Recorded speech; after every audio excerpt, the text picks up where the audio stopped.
Welcome to the channel, welcome to today's run through of all the latest Manchester United news and transfer updates, keeping you right up to date with everything. I'm Jamie. Before getting into it, smash a like on the video, subscribe to the channel if you're new.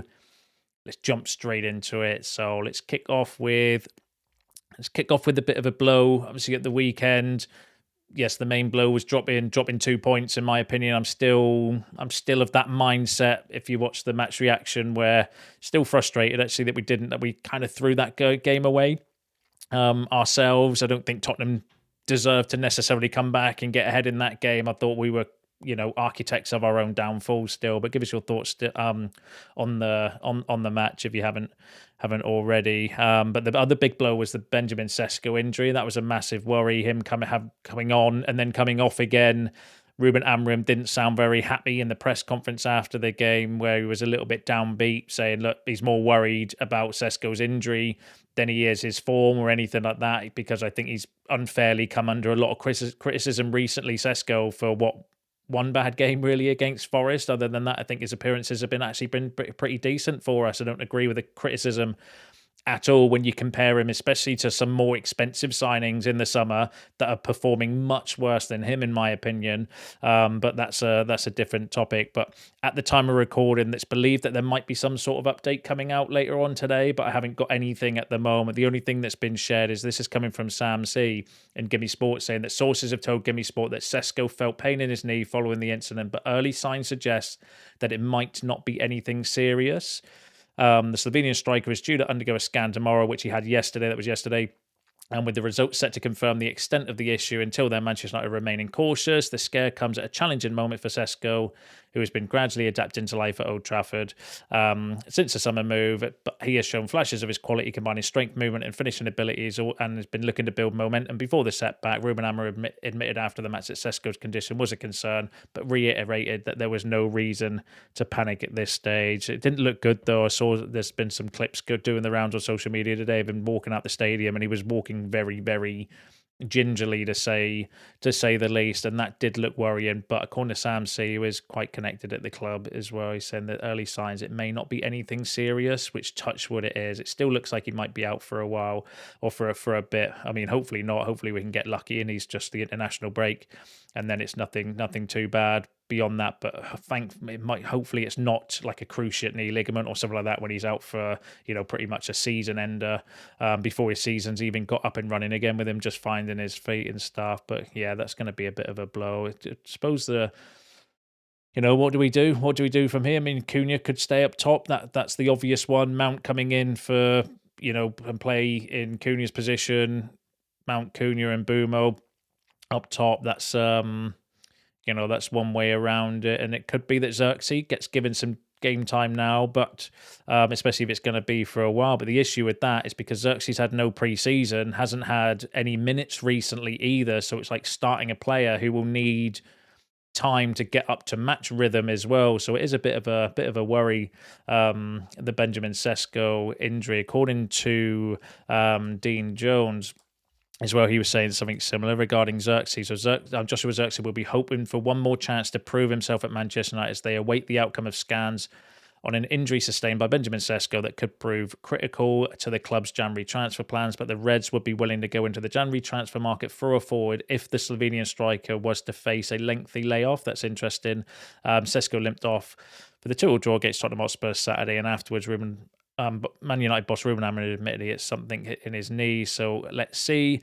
We think he has a problem. So again, a little bit alarming at this moment in time. Hopefully it's not going to be like a season ender or anything like that. And then the other, like I said, one of the options is, does Zirkzee get his opportunity to come in? But I don't think he will. I think he'll play Cunha. He might get some more minutes off the bench though, as a late sub now, as we've been seeing. But like I said, he's not played any minutes recently, and he didn't have a pre-season either, so it is literally throwing in a player that's going to take time to get up to match speed and match rhythm. So I think the obvious solution temporarily would be Cunha staying up front, and then Mount maybe coming in for the number 10, maybe Mainu, get some game times, but obviously he's been unlucky with his being injured for the Tottenham game as well. So yeah, it's come at a bit of a bad time, that, hasn't it, really, the injury. But we'll wait and see.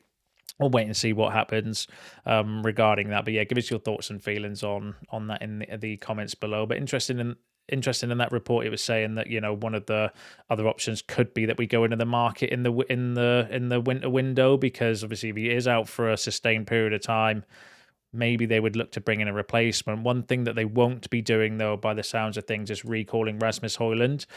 So following Benjamin Šeško's knee injury, the questions started to emerge over Rasmus Hojlund and whether or not he could be recalled from a loan spell at Napoli. However, under the terms of his switch, United do not have an option to bring him back, with the £38 million buy option clause the only term inserted into his move. So there's no recall option for Rasmus Hojlund. He's been getting a bit of criticism for his performances in Napoli, I've seen online as well.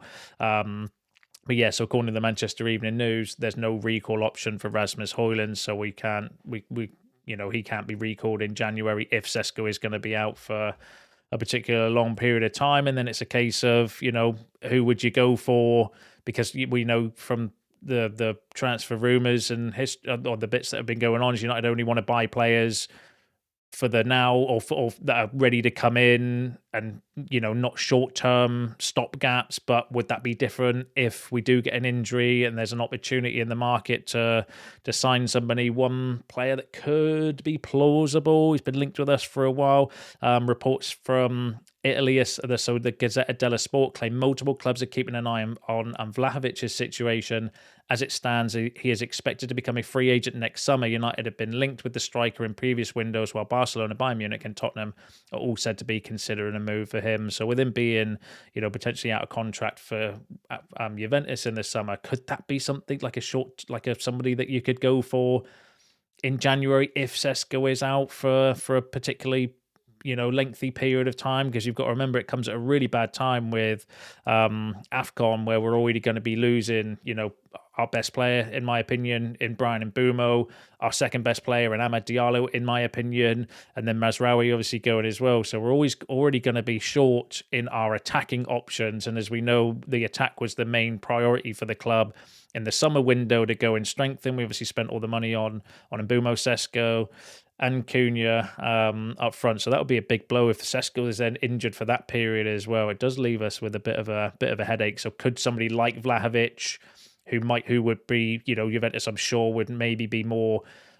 inclined to take a small bid or accept a small offer for him in January than risk losing him for free in the summer.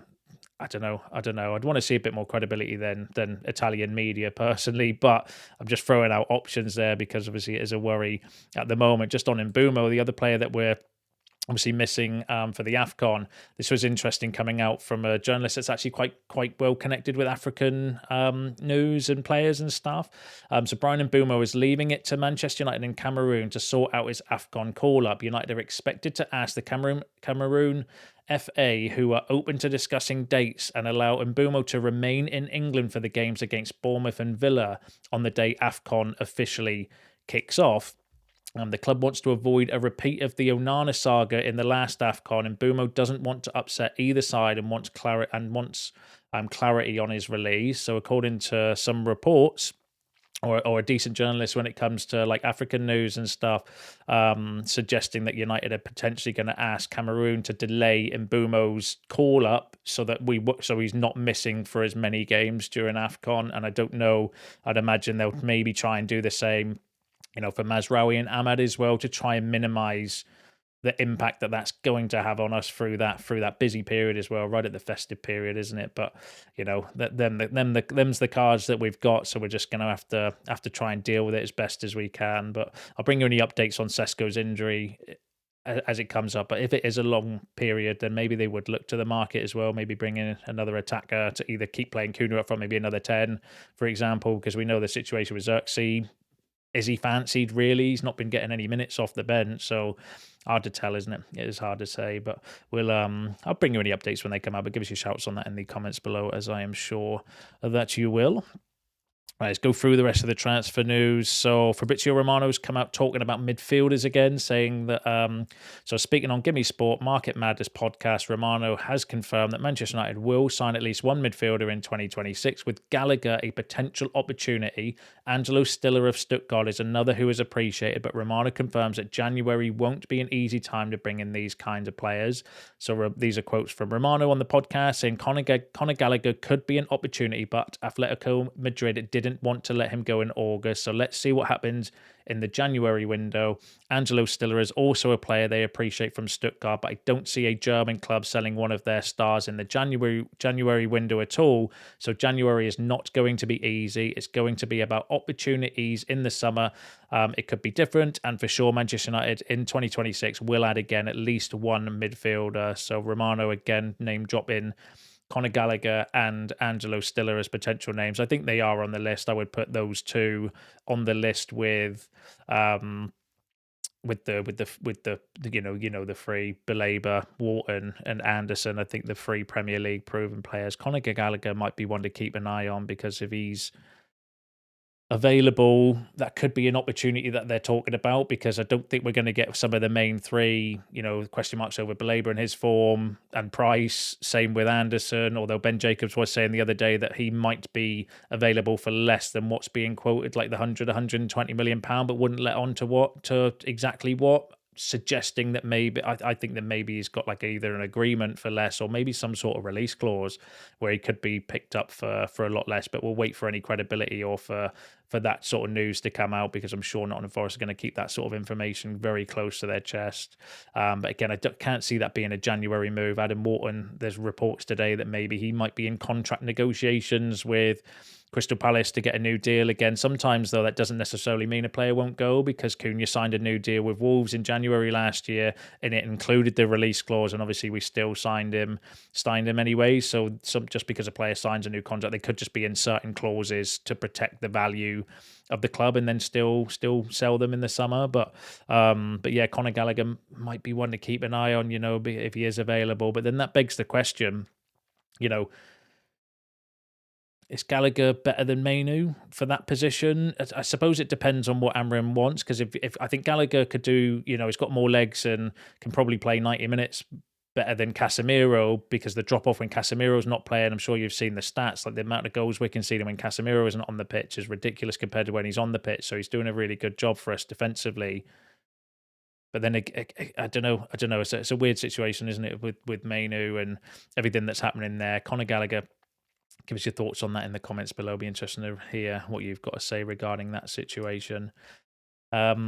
Now, the other name that's been linked for midfield, I did bring you this update last week, but it's starting to get shared around a little bit more, is João Gomez. So with Manchester United in search of a new midfielder, Wolves' João Gomez has emerged as an option. The Brazil international was superb last season and has thus far failed to reach the same standards, with former head coach Victor Pereira strangely opting to drop both him and Andre. Links to Gomez have arrived in recent days, and with Wolves appearing destined for the drop, it seems unlikely he will stay, which presents United with an opportunity they could look to even take advantage of in the January. So that's following on from the report that I brought to you the other day. I think it was from Dean Jones and Gimme Sport, suggesting that maybe João Gomez could be, one to keep an eye on. I think the Muppeters has been mentioning him as well, like name dropping him, and sometimes he'll do that. He hasn't said he knows of anything. He's just been throwing him in there when talking about in conversations regarding midfielders and stuff. And sometimes he does that if he's heard wind that we might be looking at a player, just as like a, oh, this player might be pretty good, as like a hint almost. So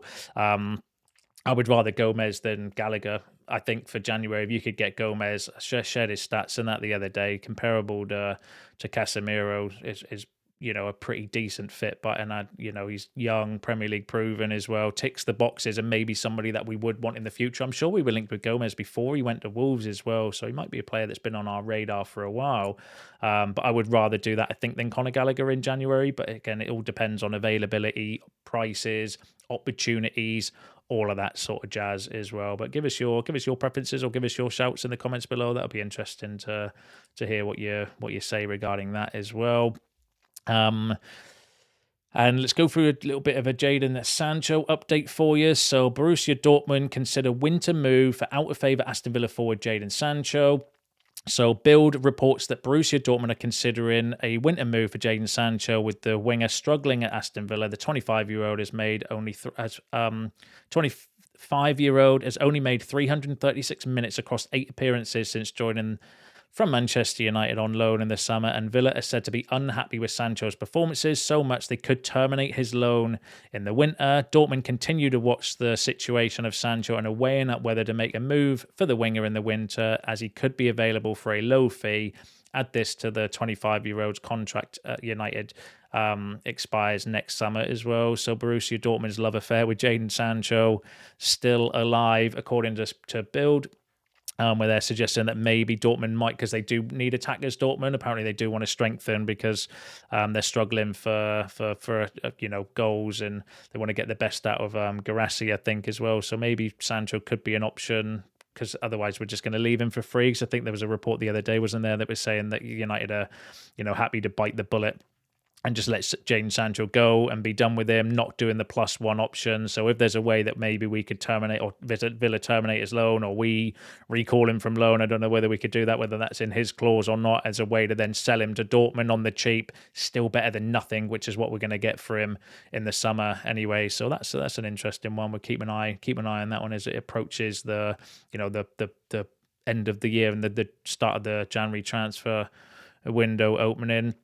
But give us your thoughts and feelings on that in the comments below, as I'm sure that you will. Give us your thoughts on all the other topics discussed in today's video, because that's you all up to date with the latest news and transfer updates. Don't forget to smash a like on the video on your way out. Subscribe to the channel if you are new. See you in the next one.